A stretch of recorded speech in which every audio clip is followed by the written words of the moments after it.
यहाँ पे double basement थी, एक बेसमेंट के अंदर दूसरी बेसमेंट। अच्छा। तो दो बेसमेंट होने से अभी जो नीचे वाली बेसमेंट थी उसमें थे स्टूडेंट्स, तो अब वो बाहर नहीं निकल पाए और पानी का फ्लो इतना ज़्यादा था कि वो गए। कम से कम हमारे सामने से ही बॉडी गई है, कम से कम 6-7 बॉडी तो हमारे सामने से गई है। 6-7 बॉडी बताया जा रहा है कि 3 बॉडी बताया जा रहा है, 3 बॉडी बताया जा रहा है, लेकिन हमारे सामने 6 एम्बुलेंस थी। 6 एम्बुलेंस में एक एम्बुलेंस में 2 गए, बाकी के एम्बुलेंस में 5। उन्होंने ये बताया कि जब वो ऊपर स्लोप पे चढ़ रहे थे तो पानी का बहाव इतना तेज था कि वो चढ़ ही नहीं पा रहे थे। जो शुरू के आगे 10-15 बच्चे थे वो बाहर निकल गए, जो पीछे के बच्चे थे वो आ ही नहीं पा रहे थे क्योंकि प्रेशर इतना ज़्यादा बढ़ गया। और कई सीट्स ऐसे कोने में होती है, कॉर्नर साइड, उन्हें एग्जैक्ट गेट तक पहुंचने के लिए बहुत टाइम लग जाता है अंदर ही। अच्छा। तो वो छात्र वहां तक ही नहीं आ पाए। कीजिए कि यहाँ पे 100 से अधिक लाइब्रेरी होगा 2 किलोमीटर के एरिया में, और वो कितने बैड कंडीशन में लाइब्रेरी चला रहे हैं, क्योंकि भाई एक इंसान का कॉस्ट होता है ना। कोई यहाँ पढ़ने आया, कैसे भी गधा की तरह उसको कहीं बैठा दिए, कहीं पढ़ा। ये लगभग ऑफिशियली आपको पता चला होगा कि तीन पर कैजुअलिटी। हम लोगों का स्टूडेंट्स का यहाँ पे मानना है कि 3 से ज़्यादा कैजुअलिटीज़ हो सकती है।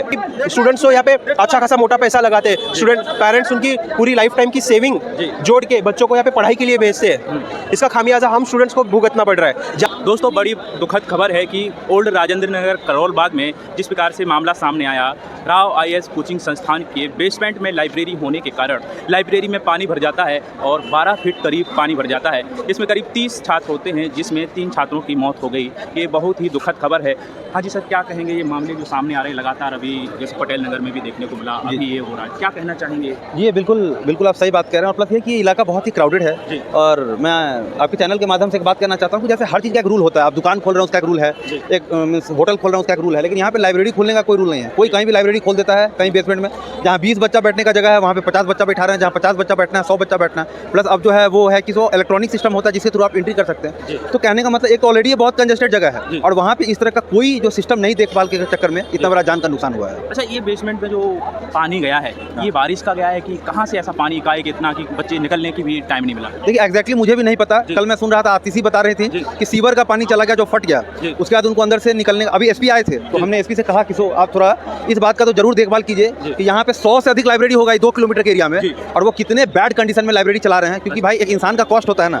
कोई यहाँ पढ़ने आया, कैसे भी गधा की तरह उसको कहीं बैठा दिए, कहीं पढ़ा लिए। तो वो बोले, एसपी ने कहा सुनील शर्मा का, कि हम इसका जरूर ख्याल रखेंगे और एक बार ये प्रोटेस्ट ओवर होता है तो हम जरूर ऑडिट करवाएंगे कि लोग यहाँ पे लाइब्रेरी और क्लासरूम किस तरीके से चला रहे हैं। अच्छा, ऐसे छात्रों की जान जाना लापरवाही के कारण उनके परिवार के लिए बहुत दुखद खबर हो जाती है। ये सपने लिखने के लिए आते हैं, फिर भी इस प्रकार की चीज़ें होती हैं लापरवाही के कारण। कोचिंग संस्थान मोटी मोटी फीस लेते हैं, बच्चों की सुविधाएं नहीं देखते हैं, क्या कहना चाहेंगे? या 100% सही बात है।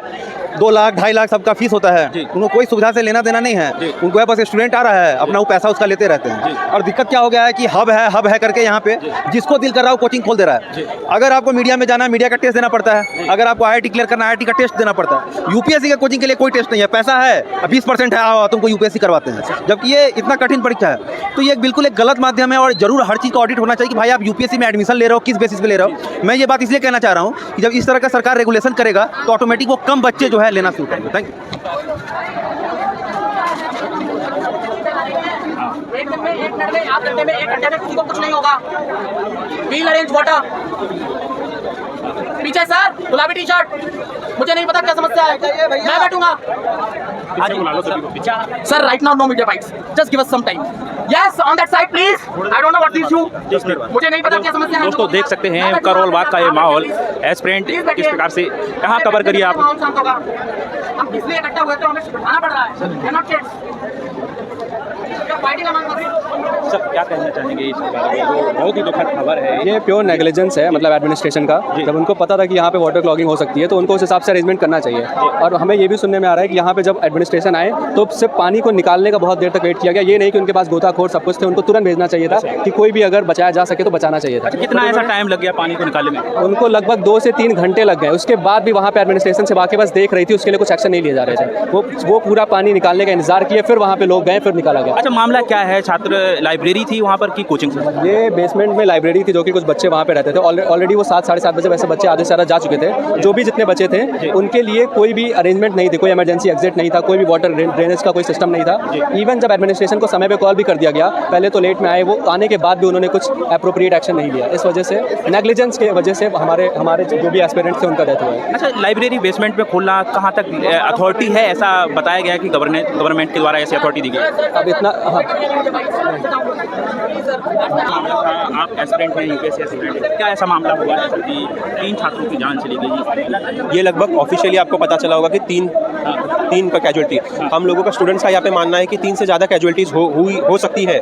ना प्रशासन यहाँ पे कोई प्रॉपर रूल्स फॉलो करता है, ना यहाँ पे बहुत सारे स्टूडेंट ने यहाँ कंप्लेंट किया, फिर भी यहाँ की नालों की सफाई नहीं होती।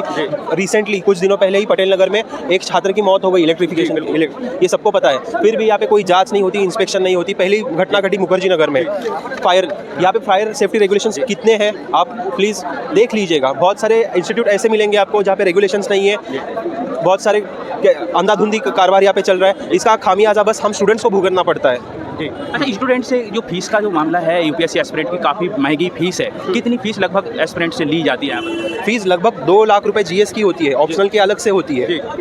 इतनी महंगी फीस होने के बावजूद भी असुविधाएं देखने को मिलती हैं।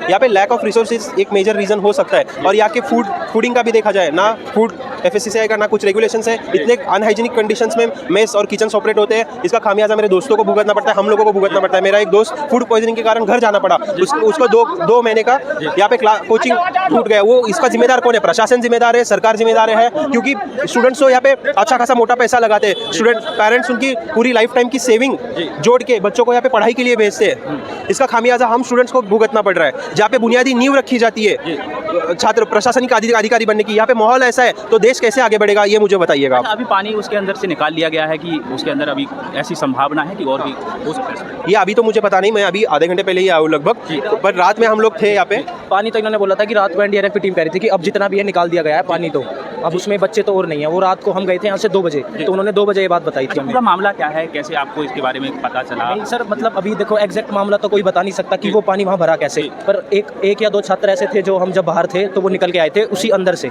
तो उन्होंने ये बताया कि जब वो ऊपर स्लोप पे चढ़ रहे थे तो पानी का बहाव इतना तेज था कि वो चढ़ ही नहीं पा रहे थे। जो शुरू के आगे 10-15 बच्चे थे वो बाहर निकल गए, जो पीछे के बच्चे थे वो आ ही नहीं पा रहे थे क्योंकि प्रेशर इतना ज़्यादा बढ़ गया। और कई सीट्स ऐसे कोने में होती है, कॉर्नर साइड, उन्हें एग्जैक्ट गेट तक पहुंचने के लिए बहुत टाइम लग जाता है अंदर ही। तो वो छात्र वहां तक ही नहीं आ पाए, गेट तक नहीं आ पाए। और एनडीआरएफ की टीम भी मतलब कम से कम नहीं तो 1.5 या 2 घंटे बाद आई। हालांकि पुलिस ने आके 4-5 छात्रों को निकाल लिया, पर एनडीआरएफ की टीम फिर भी 2 घंटे लेट आई। आप देखिए, ये मेरे हिसाब से तो दिल्ली का सेंट्रल फोर्स इलाका है, यहाँ भी अगर एनडीआरएफ की टीम 2 घंटे लेट आएगी इतने सेंट्रल दिल्ली में, क्या यही दिक्कत अगर पार्लियामेंट में होती तो 2 घंटे लगते एनडीआरएफ की टीम को? आप ये बात बताइए, अगर ये पार्लियामेंट में कुछ ऐसा हो जाता तो वहाँ 2 घंटे बाद आती है एनडीआरएफ या 10 मिनट बाद आती है, तो यहाँ बच्चों की जान की कीमत इतनी कम क्यों? लगातार ऐसे मामले आ रहे हैं। तो लड़के का और मामला हुआ था जैसे करंट से, उसकी भी आपने सबने देखा, तो मतलब पटेल नगर में। आप क्या करते हैं आंटी यहाँ पे? हम रिक्शा चलाते हैं, ये रिक्शा। यहाँ पे जो क्राउड है, बच्चे यहाँ पे इतने सारे बच्चे आते हैं और इस प्रकार का जब यहाँ जैसे कि बहुत पानी भर जाते हैं तो कमर भर पानी भर जाते हैं, बच्चे लोग बहुत परेशान हो जाते हैं पढ़ने वाले, तो वो निकलने के लिए मतलब पैसे कम ज़्यादा नहीं देखते हैं, वो दे के निकलते हैं। पर यहाँ नाली शिविर सारे बंद हो जाते हैं और 20 मिनट तो होने नहीं चाहिए, 20 मिनट में कराने का भी खतरा होता है। जी हाँ जी, तो यहाँ पे देख सकते हैं एस्पिरेंट प्रोटेस्ट कर रहे हैं। यहाँ पर जो मामले देखने को मिल रहे हैं, करोल बाग, मुखर्जी नगर, पटेल नगर, भारत के हर एक संस्थान में लापरवाही हो रही है। छात्र यहाँ पे प्रोटेस्ट करने के लिए आ रहे हैं और यहाँ पे हमारे इसमें से कोई भी 5 बंदे बोलेंगे। क्या जी, ये मामला है बहुत ही गंभीर है। एस्पिरेंट के साथ इस प्रकार का बर्ताव होना, इस प्रकार की असुविधाएं होना और मोटी फीस लेने के बावजूद भी ये सब चीज़ें होना, तो कहाँ तक इस सूचना का विषय है, क्या कहना चाहिए? मोटी फीस खाली कोचिंग क्लासेस की भी नहीं है, यहाँ पे मोटी अपना जो रेंट है, रेंट भी कम से कम यहाँ 15-20 हज़ार रुपये का एक कमरा मिलता है। फिर बाद में खाने का पैसा, ये सब लाइब्रेरीज है, और लाइब्रेरी सारी यहाँ पे अंडरग्राउंड, जैसे कि यहाँ पे कल जो हादसा हुआ वो लाइब्रेरी यहाँ पे अंडरग्राउंड में होने के कारण यहाँ पे डबल बेसमेंट थी, एक बेसमेंट के अंदर दूसरी बेसमेंट, तो 2 बेसमेंट होने से अभी जो नीचे वाली बेसमेंट थी उसमें थे स्टूडेंट्स, तो अब वो बाहर नहीं निकल पाए और पानी का फ्लो इतना ज़्यादा था कि वो गए। कम से कम हमारे सामने से ही बॉडी गई है, कम से कम 6-7 बॉडी तो हमारे सामने से गई है। 6-7 बॉडी बताया जा रहा है कि 3 बॉडी बताया जा रहा है, 3 बॉडी बताया जा रहा है, लेकिन हमारे सामने 6 एम्बुलेंस थी, 6 एम्बुलेंस में एक एम्बुलेंस में 2 गए, बाकी के एम्बुलेंस में 5-6 बॉडी गई है, तो टोटल मिला के 7 लोग तो है ही है। 7 बॉडी के साथ खिलवाड़ हो रहा है, जान के साथ खिलवाड़ हो रहा है और जान के साथ खिलवाड़ हो रहा है। इलेक्ट्रिशियन है जो मान के चलो अब यहाँ पे पानी है और बिजली की तार कहीं लगी पड़ी है तो पूरा पानी में पूरा बिजली का फैल जा रहा है, वो भी सारी चीज़ें हैं ना, वो सारी चीज़ें भी देखनी पड़ेगी, सबको देखना पड़ेगा सारा। मतलब हम एक किसी पर्टिकुलर चीज़ को जिम्मेवार नहीं कर सकते, इसमें सब इकोसिस्टम ही जिम्मेवार है पूरी तरीके से। तो दोस्तों ये देख सकते हैं कि यहाँ पे प्रोटेस्ट लगातार हो रहा है, एस्पिरेंट के साथ एक खिलवाड़ कहाँ तक सही है और इस प्रकार से मोटी फीस लेना, मैं बार बार यही बोल रहा हूँ, कोचिंग संस्थानों की लापरवाही के कारण ही ऐसा हो रहा है। लापरवाही बोलना बिल्कुल यहाँ पे जायज़ होगा, इतनी फीस लेने के बाद भी असुविधाएं होना और बच्चे ऐसे लगातार अपनी जान से हाथ गंवा रहे हैं।